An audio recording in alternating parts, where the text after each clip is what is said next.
The cameras were rolling, the studio lights were blazing, and Joy Behar had no idea she was about to make the biggest mistake of her career. Somewhere between her third question and her fourth, she would cross a line with a man who had spent 40 years refusing to play Hollywood's games, a man who had survived plane crashes, built furniture with his own hands, and stared down studio executives who thought they could tell him what to do. Harrison Ford didn't come to The View looking for a fight. But Joy Behar was about to discover that the man who played Han Solo and Indiana Jones hadn't been acting when he told the galaxy to never tell him the odds. This is the story of 20 minutes that changed everything. Subscribe now and drop a comment, because what you're about to witness is a masterclass in what happens when arrogance meets authenticity. The View studio felt different that Friday morning, charged with an energy that the production staff couldn't quite name. Harrison Ford was the guest, and everyone who had ever watched one of his interviews knew that this could go any direction. He was famously unpredictable in press settings, charming one moment, cutting the next. The kind of man who had once responded to a journalist's question about his legacy by saying, "I'm a carpenter. I build things. Sometimes those things are movies." At 82 years old, Harrison Ford walked onto the set with the deliberate movements of a man who had earned every gray hair and every line on his weathered face. This was a man who had carved one of the most extraordinary careers in cinema history out of almost nothing. A man who had been a carpenter when his contemporaries were already stars, who had turned down roles that became classics because they didn't feel right, and had somehow still ended up in two of the most successful franchises ever made, not through calculation or ambition, but through a stubborn insistence on doing things his own way. The audience applauded warmly, though there was a tentativeness to it. Ford's reputation preceded him. He was not known for being easy, for giving the answers people expected, for playing the game that most celebrities played reflexively. He was known for building his own furniture, flying his own planes, and having absolutely zero patience for questions he considered stupid. He settled into the guest chair with a grunt that the microphones caught, nodding once to the hosts without the practiced smile that most guests deployed immediately. Whoopi greeted him with the respect of one industry survivor to another. Sarah Haynes seemed slightly intimidated. Robin Roberts leaned forward with professional curiosity. Joy Behar studied him with an expression that suggested she had already decided how this interview was going to go. "Harrison Ford, welcome to The View," Whoopi began. "It's an honor to have Indiana Jones himself sitting with us." "Thanks," Ford replied, his voice carrying that distinctive gravel. "Though I'm not him. I'm just the guy who wore the hat." The audience chuckled. It was a typical Ford deflection, humble on the surface but carrying an edge. Joy jumped in before anyone else could speak, but not with a question, with a statement. "You know, Harrison, I've been watching your interviews for years, decades actually, and I have to say, you always seem like you'd rather be anywhere else. Like doing press is some kind of punishment. Don't you think that's a bit ungrateful? All these fans who love you, and you can barely be bothered to crack a smile?" The observation was sharp and clearly designed to knock him off balance, but Ford simply turned his head slowly to look at her, his expression unchanged. "Is that a question or a diagnosis?" he asked. "It's an observation," Joy replied. "You've had one of the biggest careers in Hollywood history, and you act like it's all been some kind of burden. Some people would kill for what you've had." Ford was quiet for a moment. When he spoke, his voice was measured, but carried an undercurrent that made several crew members exchange nervous glances. "I've been doing this for 50 years. 50 years of interviews, premieres, photo shoots, press junkets, and in all that time, I've learned something. The work matters, the publicity doesn't.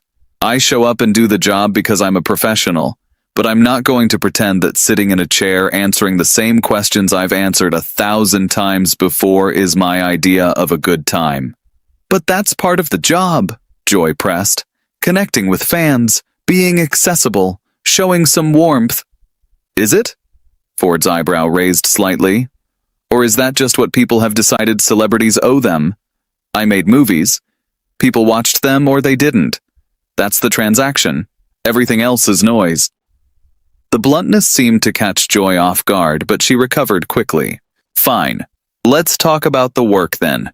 You've played Han Solo and Indiana Jones for decades. Some critics say you've essentially been playing the same character your whole career. The grumpy, reluctant hero who doesn't want to be there. That's not exactly range, is it? Ford laughed, a short, dry sound that contained no warmth whatsoever. Same character? Have you actually watched my films, Joy? The Fugitive, Witness, The Mosquito Coast, Presumed Innocent, Regarding Henry. Those are all the same character to you? He shook his head slowly. I've played doctors, lawyers, cops, scientists, presidents. I've done comedy, drama, action, romance. But sure, if you only remember Han Solo and Indiana Jones, I suppose you could convince yourself that's all I've done. I'm not saying that's all you've done. I'm saying those are the roles people remember. And maybe there's a reason for that. The reason is that those films were enormous cultural phenomena, Ford replied evenly. Billions of people saw them. They became part of the cultural fabric. That's not a limitation of my range. That's a testament to the power of those stories. He leaned forward slightly. You know what's interesting, Joy? I've never heard Clint Eastwood criticized for playing tough guys.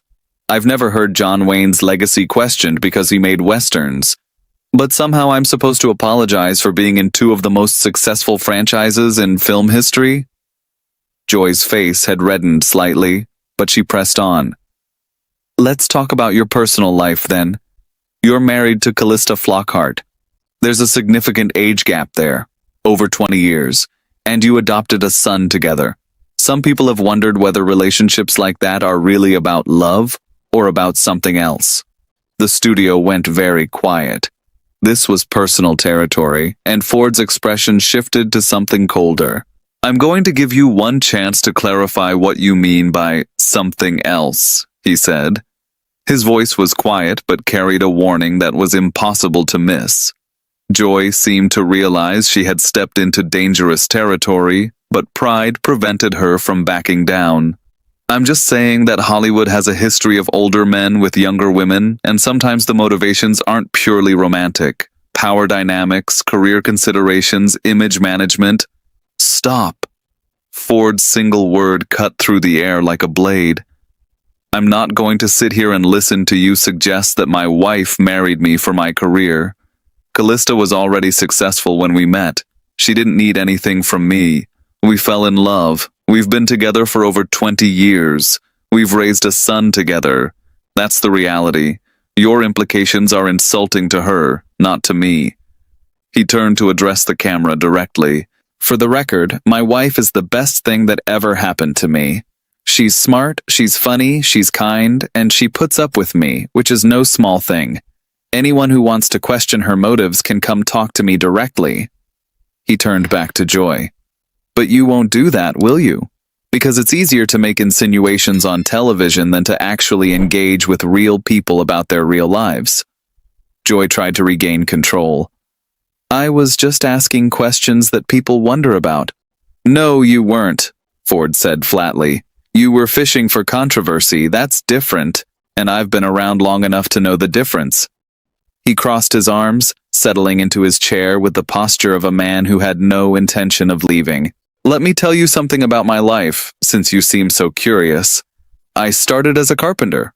Not because I was killing time between auditions, because I needed to eat and nobody would hire me as an actor. I built cabinets and furniture for people while trying to get my career going. For years. While other actors were going to parties and making connections, I was sanding wood and installing doors. His voice carried a mix of pride and old frustration. George Lucas hired me to build cabinets at his house. That's how I got the audition for Star Wars, not through an agent or a connection or a lucky break, because I showed up, did good work, and somebody noticed. That's the foundation my career was built on. Craftsmanship, showing up, doing the job right. He paused, something more personal surfacing in his voice. You know how long I was a carpenter? Almost 15 years. From my late 20s into my early 30s. While other actors were becoming stars, I was measuring twice and cutting once. Learning how to work with my hands, learning patience, learning that there are no shortcuts when you're building something real. His eyes seemed to look past Joy into some distant memory. I built a recording studio for Sergio Mendes. I built a sun deck for Sally Kellerman. I renovated Joan Didion's house.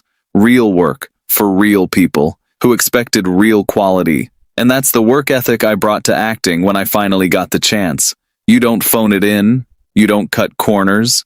You do it right, or you don't do it at all. He looked at Joy with something approaching contempt. So, when you suggest that my success has made me ungrateful, or that my marriage is some kind of arrangement, you're talking about things you don't understand. I've earned everything I have. Through work, through persistence, through refusing to give up when the industry told me I wasn't good enough. Joy seemed to be searching for a way to regain the upper hand. Fine, let's talk about something else. Your plane crashes. You've had multiple emergency landings, incidents where people could have been hurt.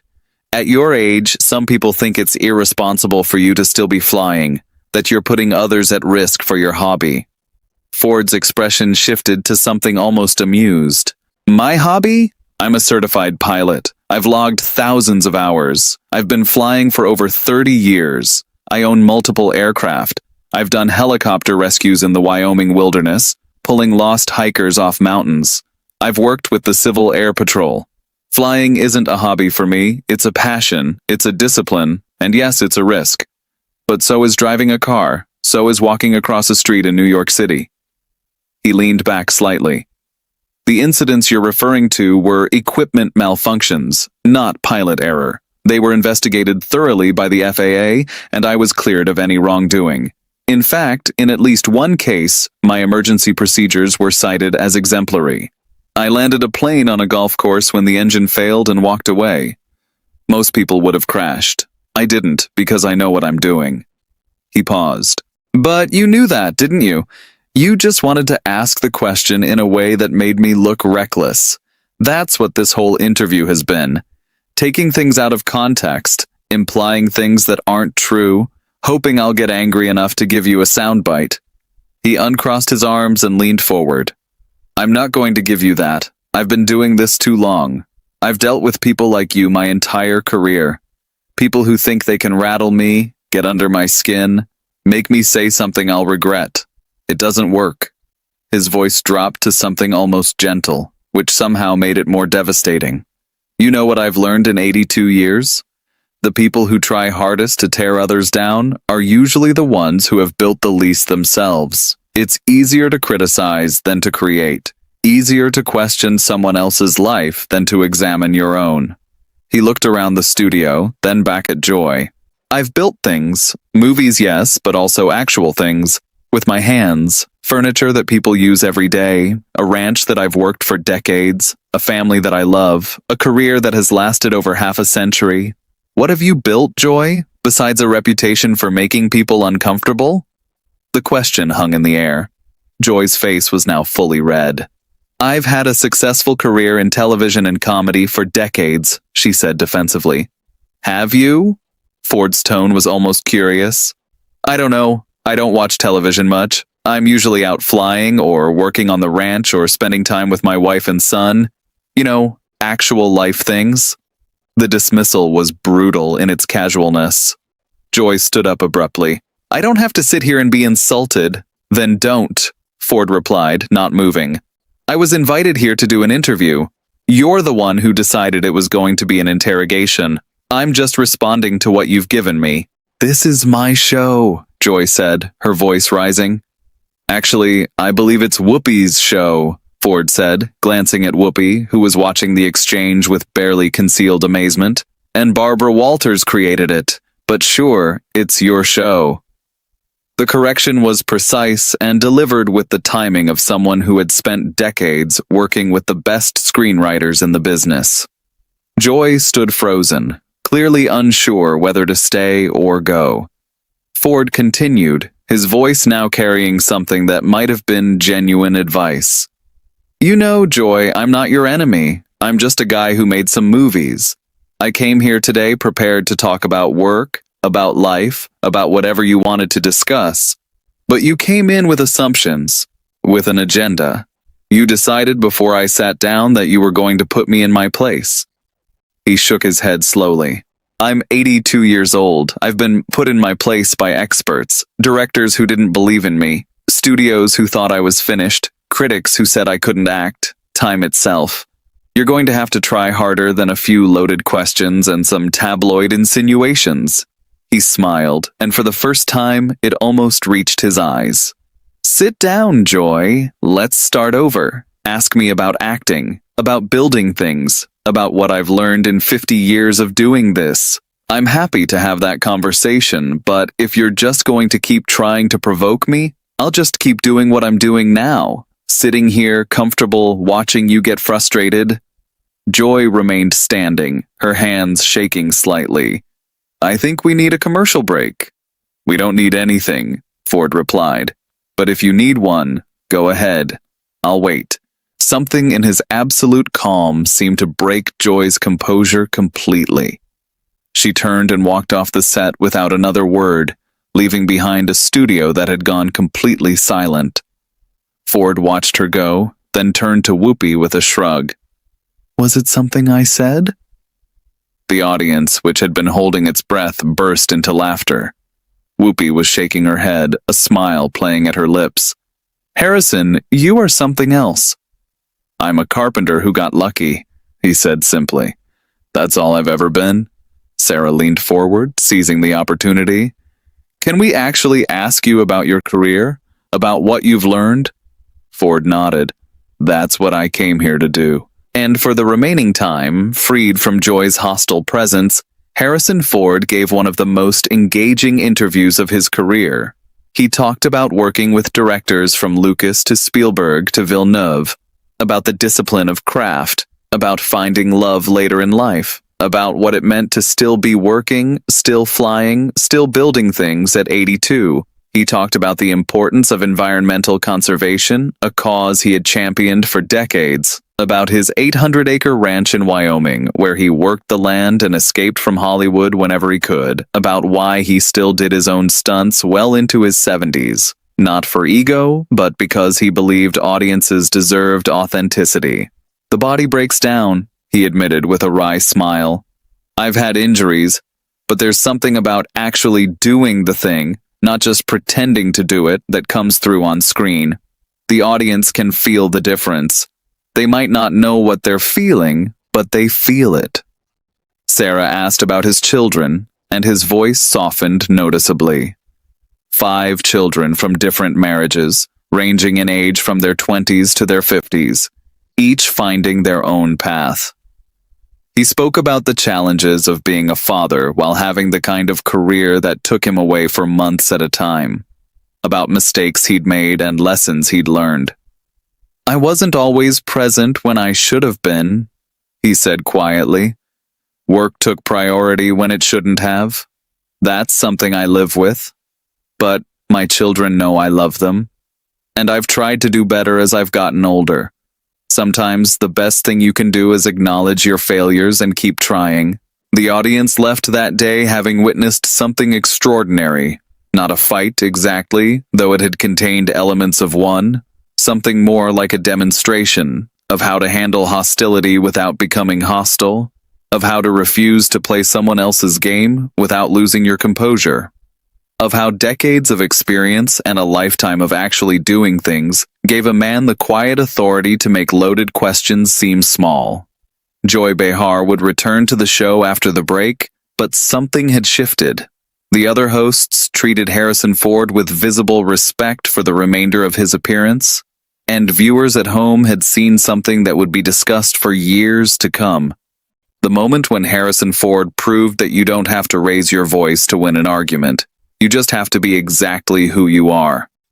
And if who you are is a carpenter who built a legendary career with his own hands, that's more than enough. For those who had grown up watching him swagger through cantinas as Han Solo, who had cheered as Indiana Jones outran boulders and faced down Nazis, who had been moved by his quieter performances in films like Witness and The Fugitive, there was something deeply satisfying about watching the man behind those characters.